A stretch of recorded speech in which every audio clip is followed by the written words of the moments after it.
Disclaimer: the views expressed by the host of Insider Exchange do not necessarily represent those of our clients, sponsors, partners, or guests and should not be considered investment advice in any way. Similarly, the views and opinions of our guests and clients do not necessarily reflect those of our hosts or on our platform. Nothing shared on this platform should be read as constituting investment advice of any kind on the part of Insider Exchange. Any of its hosts, guests, partners, or sponsors trading and investing carry varying levels of risk and may not be suitable for all investors. Please ensure you fully understand the risk and take appropriate care to manage your risk. We strongly advise that you obtain independent financial, legal, and tax advice from regulated professionals and institutions before proceeding with investing decisions. Can I go and play now? I'm sure Sai's been many. Dude, I do kung fu.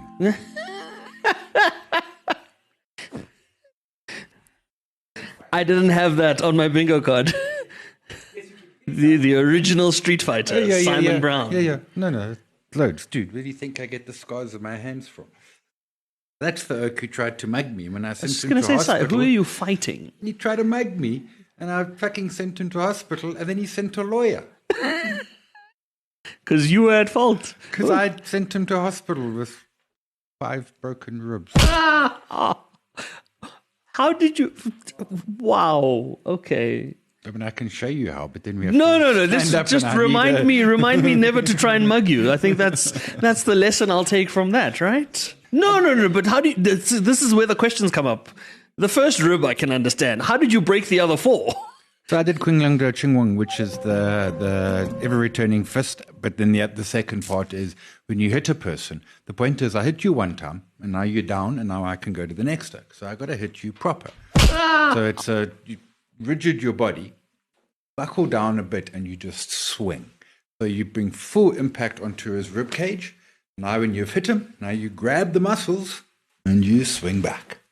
And that oak lies down for a long time. Like about 6 weeks. Works every time. Well, I've only done it twice. Worked both times.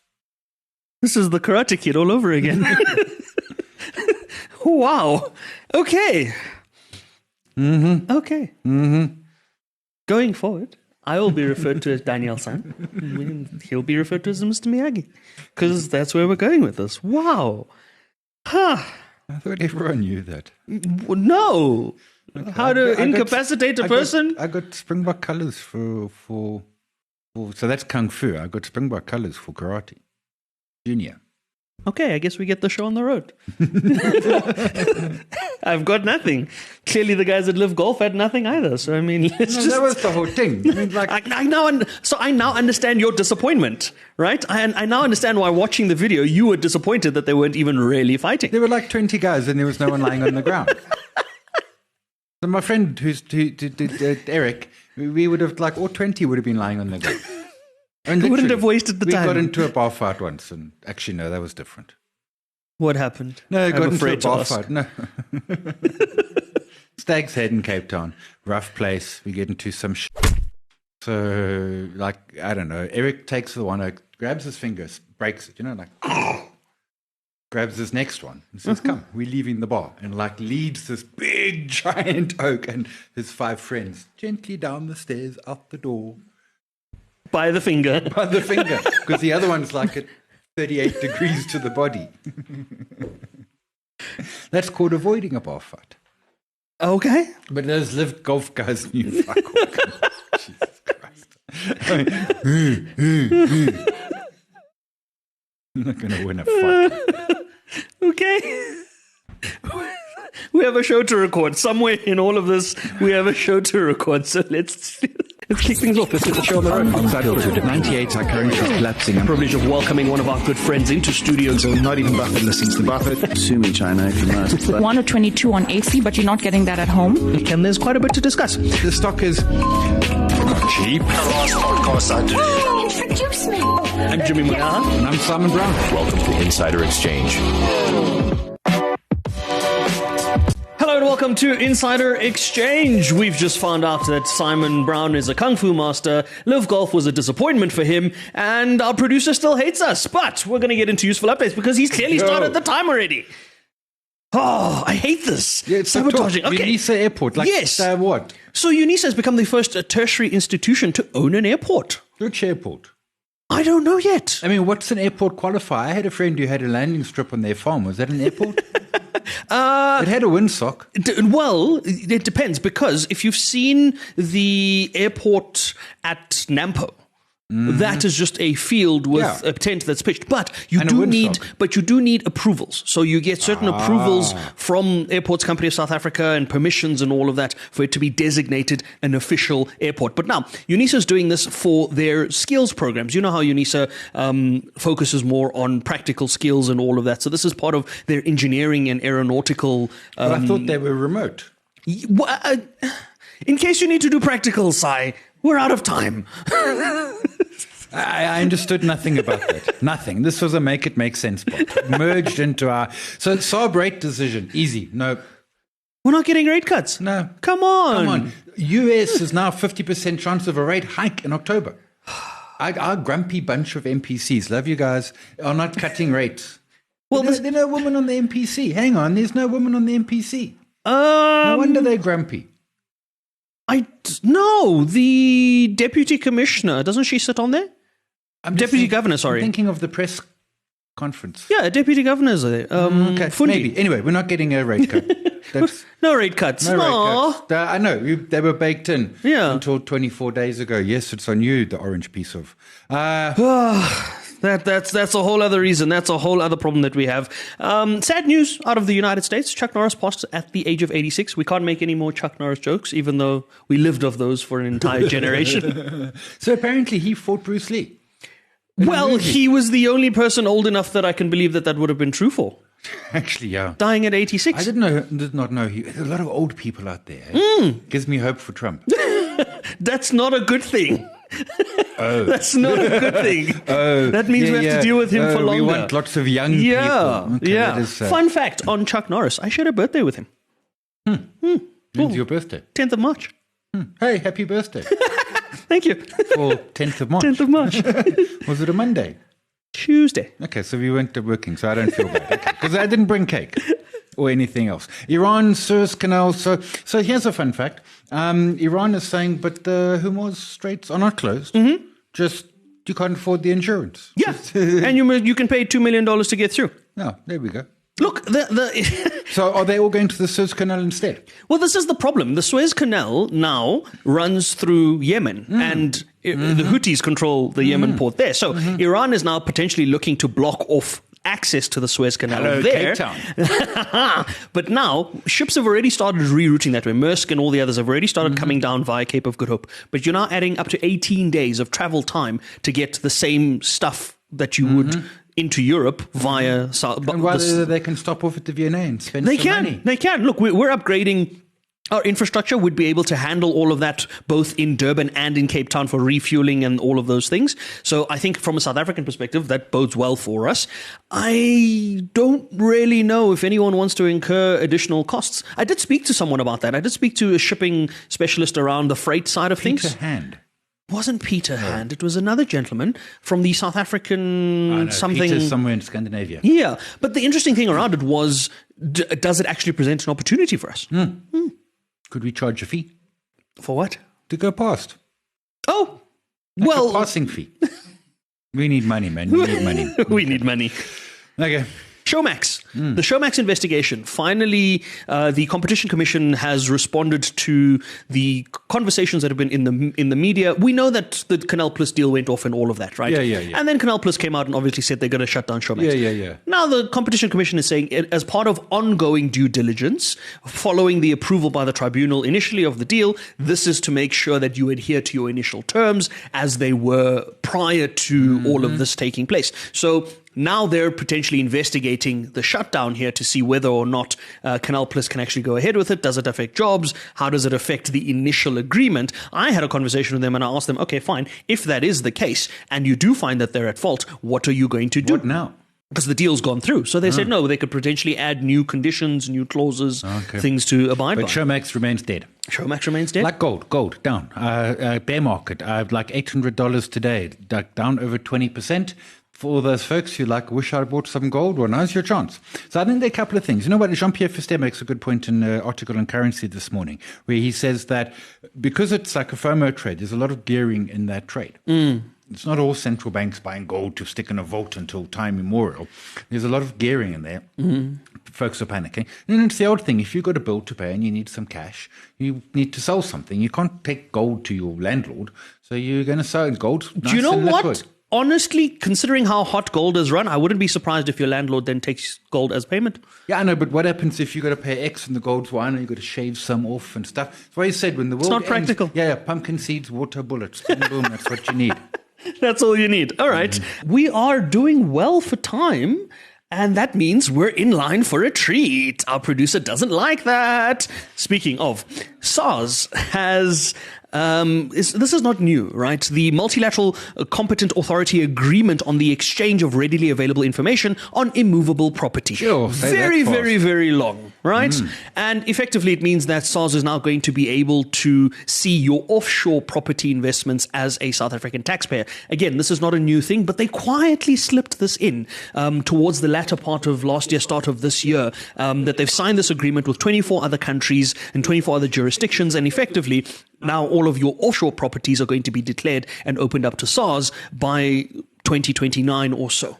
I thought that would already be happening. Yeah, now they're going to be able to see transactions, sales. Okay, more depth. More depth from all of the countries that are involved in this together. So from a taxpayer perspective, that's something to look out for. Okay. Cool. Oh, there's a video here I want to watch. 10 weird things about the Airbus 380, but we haven't got time for that because it's 20 minutes. So here's a fun fact. It's 80 meters wide, only 73 long, but it's almost a square. 653 people and travels at 1,185 kilometers an hour. Oh, it's on the Durban flight, you're warming up and then you're landing. And then you can never fly to Durban. Yeah, you never fly to Durban. Also, you don't have space in Durban to land it. I don't think the runways in Durban are big enough. Remember when they had to change? Anyway, apparently it's dying. Apparently it's going. Apparently it's no more. It's very difficult to... apparently it's expensive to maintain the fleet. Hasn't been produced, made since 2021. That's it. And if you look at the fleet of more than 200 or so that were made by Airbus, more than 100 of them sit with Emirates airline. Well, some of them got bombed in the last few weeks as well.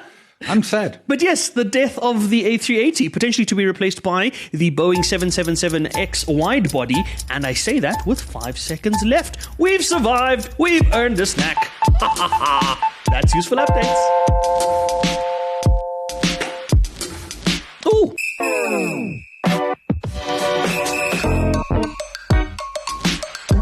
We move on to our deep dive. We are diving into fuel rationing. The world is panicking. Oil prices keep rising. And amidst all of this, it turns out countries might not have the fuel reserves they've claimed. Oh, that last bit's more interesting. All right.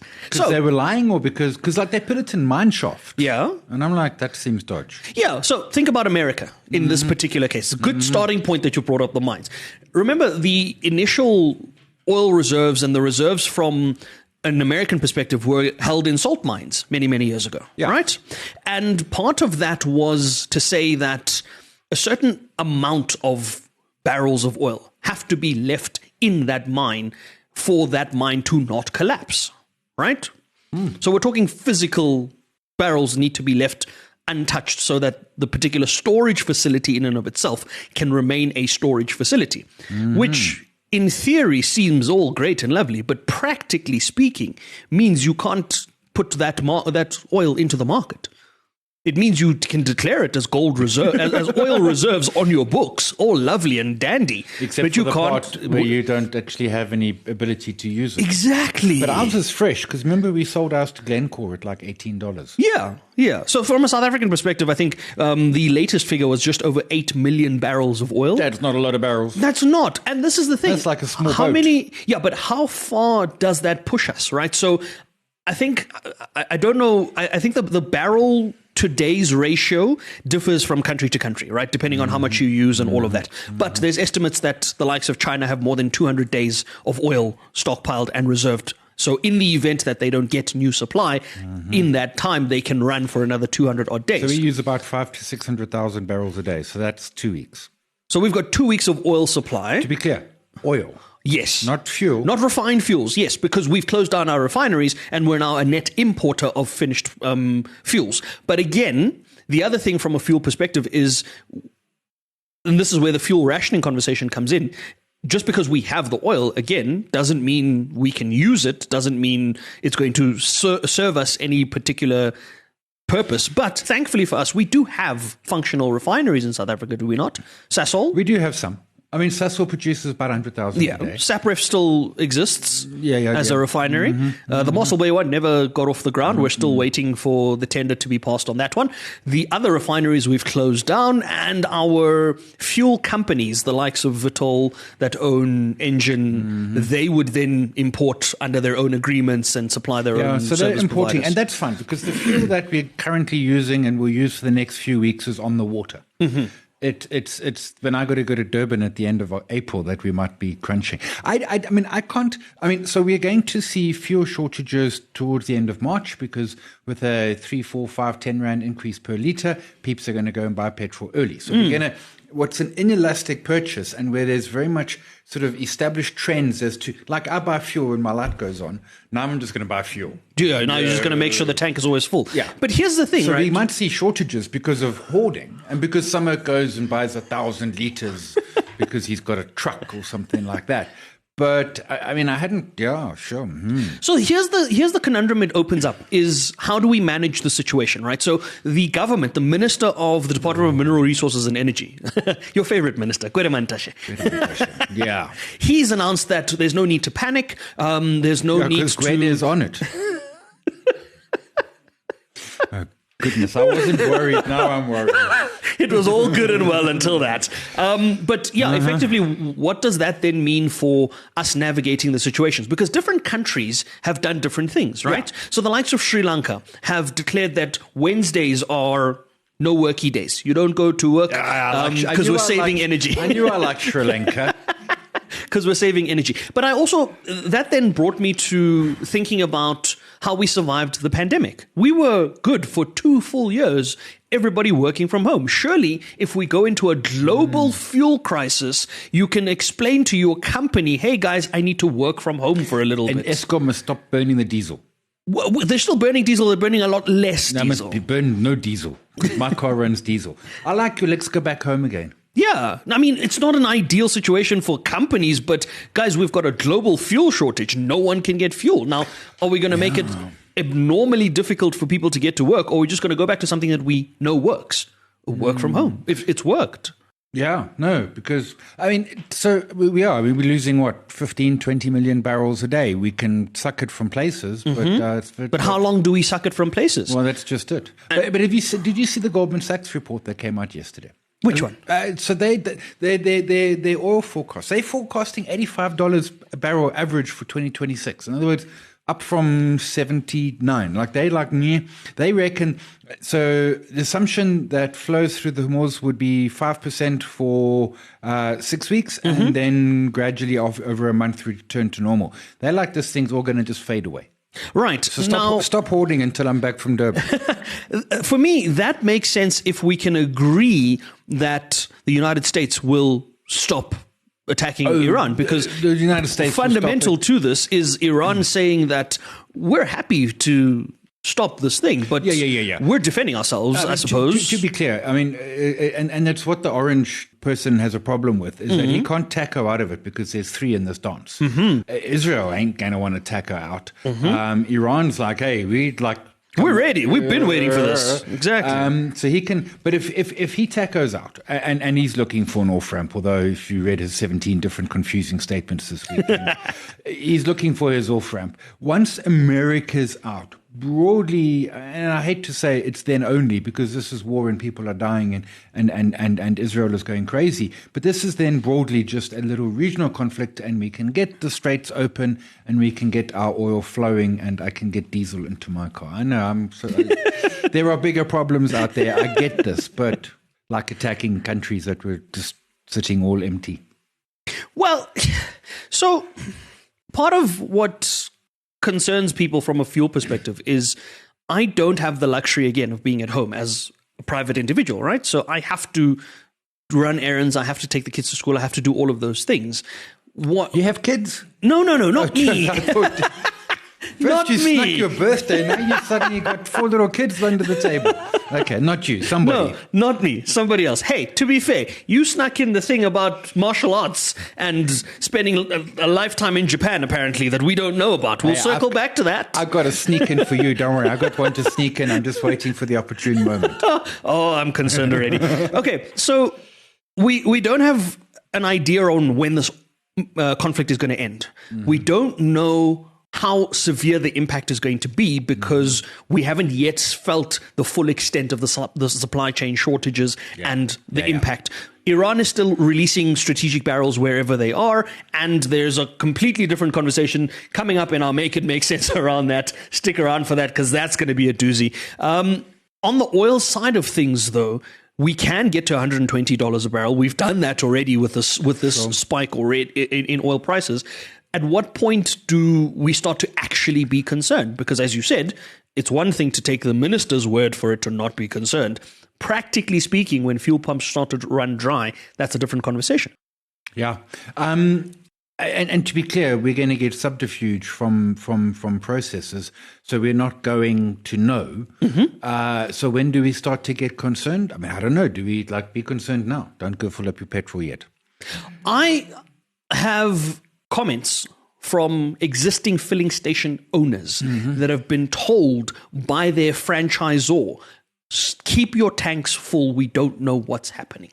Now, if that's coming at a planning level from a franchisor, no one knows, right? Absolutely, right? I mean, this is. I mean, I was chatting with peeps last night who are not in any way involved in the market, and if you look at the high road and the low road scenarios for this Iranian war, it is seldom that two roads are so far apart. I mean, the one makes the 70s look like Christmas. And the other is by Christmas, we forget about this little endeavor that happened back in March. Those are your extremes. And I'm not like that. That's like extreme. And that's quite a wide extreme range, right? That's quite the range. Because, to say Iran can keep the Straits of Hormuz closed with one little oak with firecrackers, right? Every time a boat comes, you just let off a firecracker. And that boat turns around and goes home. I don't know if that's a sustainable war strategy, but I hear your point. I think it is. I mean, what? Are you going to send million dollar bombs after someone with a firecracker? He sees it coming, he just runs. Okay, not me, but Yeah. Well, it could be you, Sai, given that you enjoy swimming so much and surfing. So you could go surf through the strait. This is not a plan. No, it technically falls in. This is the one opportunity that peeps have to swim the Straits of Hormuz. To what? Move oil barrels? No, to swim it because people like to swim the English Channel, False Bay, Robben Island. No, people don't like to do that. There's a certain group of people that like to do that. Okay. It's not a popular sport. Yeah, okay. Some people. There we go. Some people. It's not a generalist sport that people want to do. Okay. Yeah. Do you think there's sharks in the Straits? I don't want to find out. I was going to say, you go first and second. No. So here's my fun fact, totally off topic. The American government has 1 billion pounds of cheese stored in limestone caves in Missouri. This comes back to that cheese bank thing that you told me about in Europe and Italy. This is all... This was actually Carter trying to boost the cheese industry back in the day, off topic. And they still have... Oh, it's down from 1.5 billion. So we'll run out of oil, but we won't run out of cheese. Boom. That's what I'm getting to. Frankly, I like me cheese, but I think I need some oil. I was going to say, you can't put cheese in the car when you're going to Durban. Well, you can, but it's not going to get you to Durban. The donkeys eat chease. Piece of string. I'm sure they do. Instead of a carrot, a pound of cheese. I'm sure they do. Because it comes to the oil thing. I mean, the thing is, we all kind of, and I was going to say market, but that's not true because our market is throwing up again today. Although off the lows, we'll take that. It was down 3%, 3.5%. It's now you're down 2.5%. That's called winning. There is... we just don't know, and the market is kind of saying this is going to be relatively short term. Our market is throwing up hectically because gold. I mean, and I said it late last year. Just as an aside, that if gold is what took us up to the best year in decades, man, it can turn tail and take us down as quickly. We're only 20% off from the highs, but man, it's like basically... It feels like a lot. Well, it kind of happened in 3 days. Yeah. Wednesday, Thursday last week, and now today. It feels like a lot. And if you look at just, again, you say that we don't know how long this is going to go on for. You're already seeing in other countries, we mentioned Sri Lanka, in Thailand, for example, the government there is urging people to wear short-sleeve T-shirts as opposed to suits when they go into the office to reduce the reliance on air conditioning. So everybody's trying to save power in various ways. Okay. I think that the Sri Lankans have got it way more better. Just the whole day off. Just don't come to work on Wednesday. Bangladesh has brought forward Ramadan holidays at universities and introduced planned blackouts across the country to save... You can't bring forward Ramadan. Maybe the holiday period. There's a moon involved. There's a moon involved. Like, what are you going to like? Okay, that's maybe the closed period for schools would then fall within that time, and they've just moved that earlier. Okay, that makes sense. Yeah, okay. Look, worst case scenario, if we go back into an energy crisis, as this is predicting to have an impact from a global perspective, I don't know if this is much of a silver lining, but I'm going to say it anyway. We've dealt with 16 years of load shedding as a country. I feel like South Africans are best prepared for this scenario. And we've workshopped this. And we've had petrol restrictions before. You used to only be able to buy petrol Monday to Friday, 8 to 5. Really? In the 70s. Speed limits were dropped to 100 on national roads and 40 on Don't say that. roads. Don't say that. Don't give our transport ministers ideas. They've been wanting to do that. Who's our transport minister? That's a good question. Oh, they change so often these days that you forget. Barbara Creasy? Yes, Barbara Creasy. Really? National? Yes. She's been dealing with the Transnet and all the other things. It is Barbara Creasy. Okay. But we've had talks around potentially reducing the speed limit on national highways and all of that. That's a separate conversation for a separate day, not related to the panic that's happening in the oil market. But it would solve the problem if people would listen to it. No, it wouldn't. Have you seen Cape Town traffic, Simon? It is the worst in the country. We could stop exports of coal because coal all goes by rail, by road. It's like you can't take coal by road. Man, but we can just move that back to rail. That doesn't need us to stop the rest of the country. Yeah, but we could just say no more coal on the road. Yes. Boom. But we won't do that because we'd sooner see the country suffer than have it be easier for our coal exporters. And you're along Thungela and the Money Web Challenge.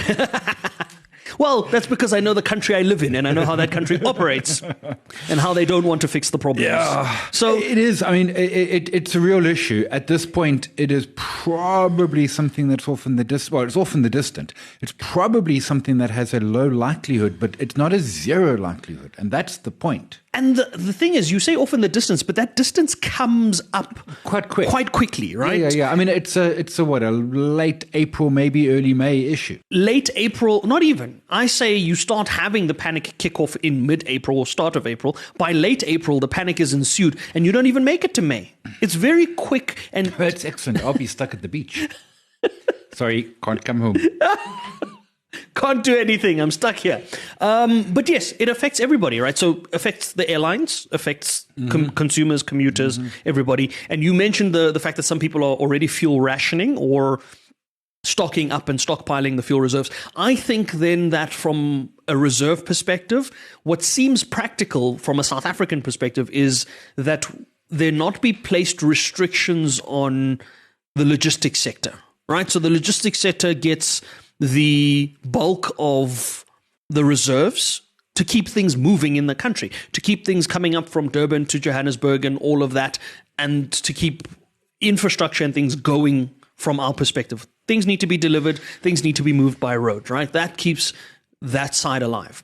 And then for those South Africans that are able to, everybody go back to working from home. The company... We can argue that companies pay rent and all of that for fancy buildings in Sandton City, but now's not the time to be looking at those things, right? You lease concessions, events like this trigger force majeure clauses in contracts, right? Lease agreements and all of that. There's insurances in place for these sorts of things. But it doesn't make practical sense in a fuel crisis mode for us to have every South African still sit in traffic when we can work from home. We've proven it's possible. It's possible. Yeah. It's just for us to get back on the same page and get it done. And I don't think South Africans would be against that. No. No, I think you're right, and I think, sure. And we've done load shedding, we've done lockdowns, we're good on this. Keep logistics going so I can have carrots in my store. And cheese. That's it, and cheese. Otherwise, we have to go dip into cheese reserves from around the world. We're going to leave the deep dive on that note. We're going to get into Make It Make Sense. There's a lot to try and make sense of, and as always, we don't seem to have very good luck with that. So stick around for that. Wrapping things up with our Make It Make Sense. We're going to try and make sense of things. Hopefully we get it right, but given our track record, it's a bit too hopeful. No, today I'm You're on the game, on the ball. I'm loaded. All right, okay. Let's see how on the ball you are, Si. I'm gonna start you off with something. I'm going to read it out, and you must then tell me in simple English what I've said. Right? So I'm gonna read out a couple of sentences. Right? And this is LinkedIn speak, and I need you to tell me the English of this. Right? Whoa. Okay, this is LinkedIn speech, and I've got to tell you the English part. Yes. Okay. So this is what the post would look like on LinkedIn. Unpopular opinion. We need to stop romanticizing caffeine culture. While everyone is chasing the next espresso shot, I'm focusing on sustainable energy and high impact output. True productivity isn't found at the bottom of a cup. It's built through intentional systems and a growth mindset. Let's pivot the conversation from how much coffee did you have to how much value did you create today? Agree? So what did they say in English if I reverse engineer that? They said, I'm buzzing with coffee. Not quite. They said coffee is overrated. Yeah. Now, I was close. Coffee's overrated. I'm surprised you're calm about that statement. Well, I've had coffee today, but yeah. No. I mean, come on. I will drink coffee that comes out of a cat's butt. We've established that already. Like coffee is not overrated.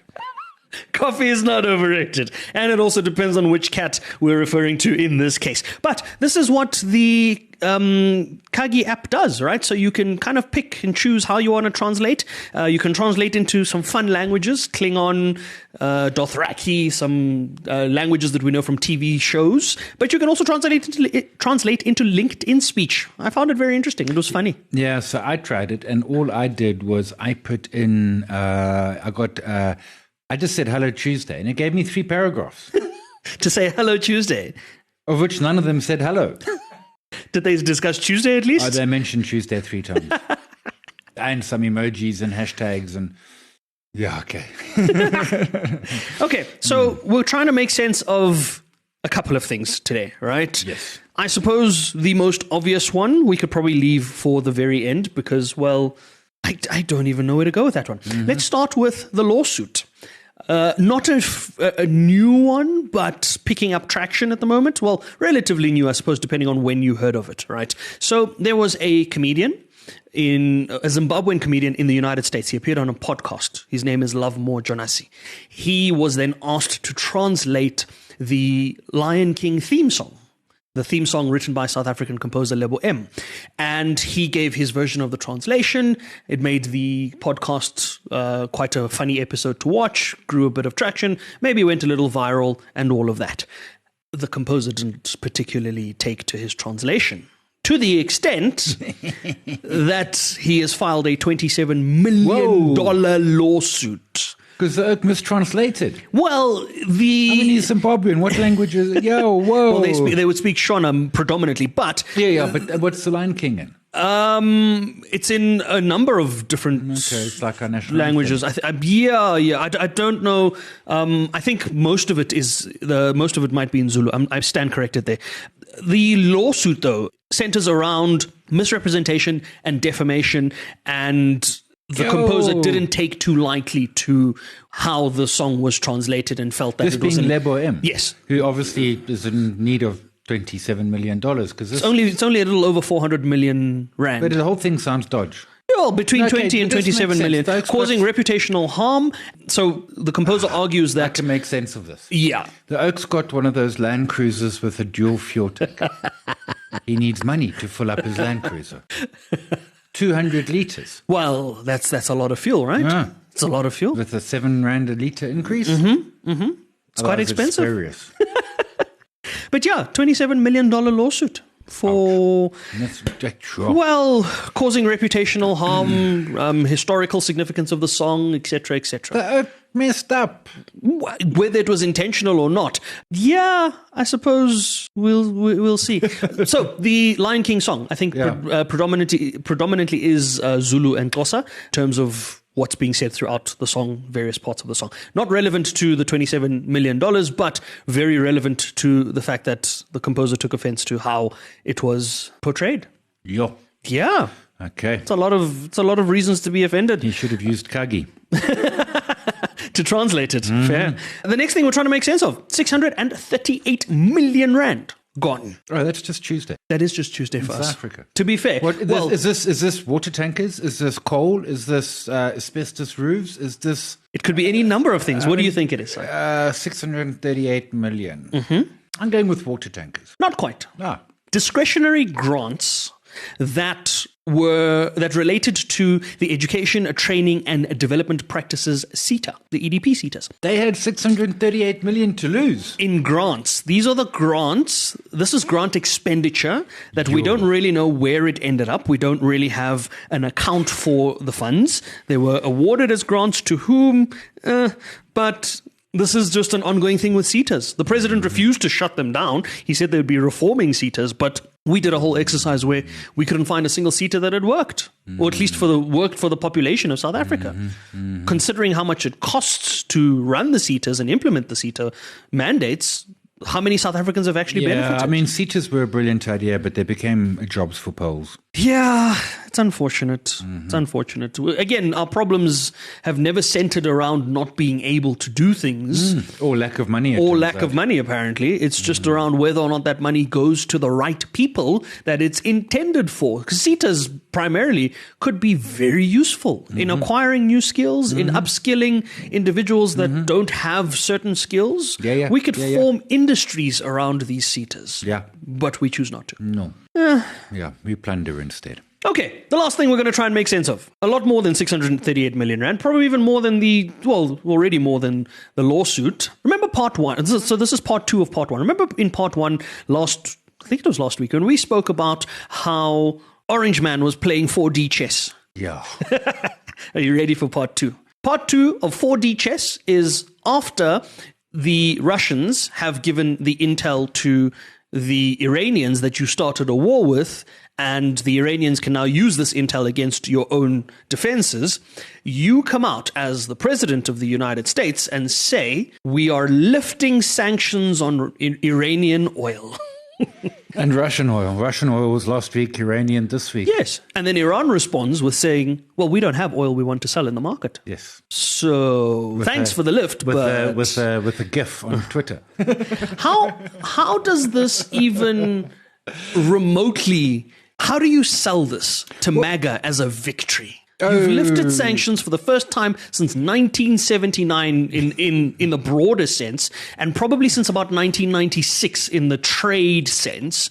But to publicly come out like this, I don't think any president of the United States prior to this has openly said, oh, we're lifting sanctions on Iran. Yeah, but I would also argue, and to be clear, I lived through 2 terms of W. Bush. I think we have to also accept that we do have the dumbest American president ever. He's not just that he's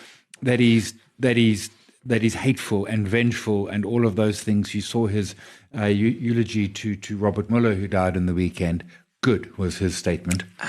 Etc., etc. Is that the Oaks also just doff? He started a war without realizing what was going to happen or having a plan on where to go with it or with getting any friends on it. You saw him over the weekend. The war's over. We don't need the straits. They must open the straits. And then he goes and lifts Iranian sanctions because we need the oil. But of course, he can't take her out because he's got dance partners. And in this case, his dance partner's like, well, we were never going to give you the oil. You can lift all the sanctions you want. Yeah. Now it's awkward. Now, how do you even? It was what happens a long time ago. Yeah, but what happens with the rest of the war? You've lifted sanctions. You've gone back on everything you've said. The oil price is still not coming down. You claim you have control over this Strait of Hormuz situation. You're calling on NATO partners to come in and stand up for you when you, in your first, week of coming back into your second presidential term said you're pulling all of the funding for international everything. Now the rest of the world must come and fight your fight? It must be quite tough being a MAGA supporter at this point. I mean, it was fairly tough back in the day, just like when you had to, think that this man was anything for anything. Depends. What?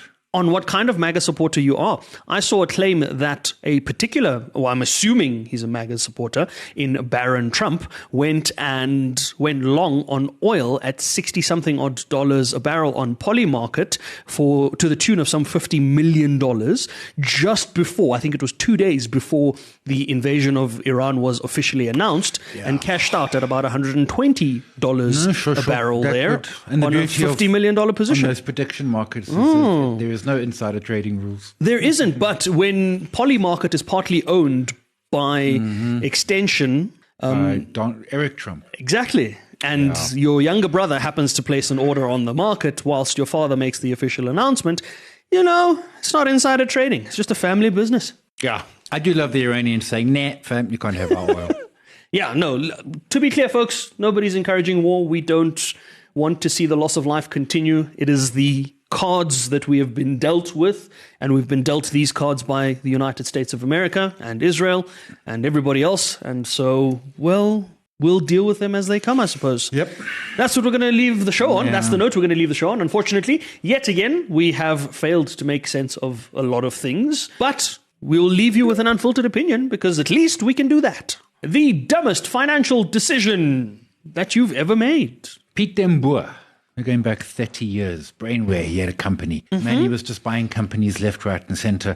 IPO'd at $1. I got 20,000 of them. The thing went to like $6. It was worth 120K, but it was the dot-com boom, so I did hold on. And then it went bust. Southern Electrical Company reverse listed into it. They had a power plant in Namibia, and then it went to 1 cent and a consolidated 50 for 1, so it went back to 1 cent. And about 16 years after I had bought it, my 20,000 Rand, I got a check for $52. So, was the dumb financial decision investing in the company or not getting out at the peak of the boom? All of the above. All of the above. If I'd sold it 1 cent, I would have been better off. To be fair, for a lot of people, and this came very clearly to light in the Steinhoff saga, sometimes even the smartest people can't see it. I mean, who would have seen... So what you're saying is this is a proof of my smarts. It's a stretch, but I'll take it. Proof of 70s Simon smarts. But you've certainly learned your lesson from there, given where you are today and how it's ended up. Yeah. Still hurts. Of course they do. That's why they're dumb decisions. They're meant to hurt.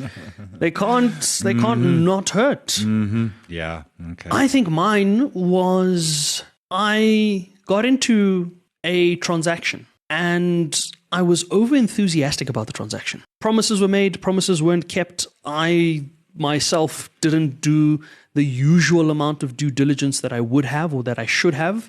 And I lost some money. You seem stressed by it. I mean, you should be. Well, I think much like where we find ourselves today, we find ourselves in a market space where if you're going to sit on the sidelines, you're not going to make the mistakes. Great, lovely, understandable. You're going to, survive whatever comes, but you're also not going to be prepared. You're not going to learn anything from it, right? So there's an amount of learning that comes with making the mistake. Actually, that's the point. Yeah. And you'll never repeat the mistake once you've made it. To your point, I mean, Piet den Boer brainware, I've never repeated that mistake. It doesn't mean I haven't made bad decisions, for sure.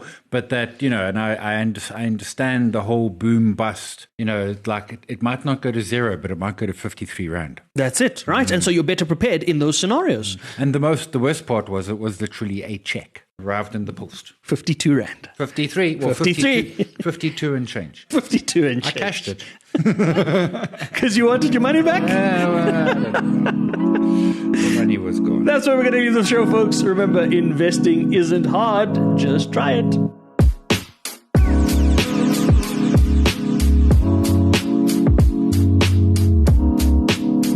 This Disclaimer. The views expressed by the host of Insider Exchange do not necessarily represent those of our clients, sponsors, partners, or guests and should not be considered investment advice in any way. Similarly, the views and opinions of our guests and clients do not necessarily reflect those of our hosts or on our platform. Nothing shared on this platform should be read as constituting investment advice of any kind on the part of Insider Exchange. Any of its hosts, guests, partners, or sponsors trading and investing carry varying levels of risk and may not be suitable for all investors. Please ensure you fully understand the risk and take appropriate care to manage your risk. We strongly advise that you obtain independent financial, legal, and tax advice from regulated professionals and institutions before proceeding with investing decisions. Can I go and play now?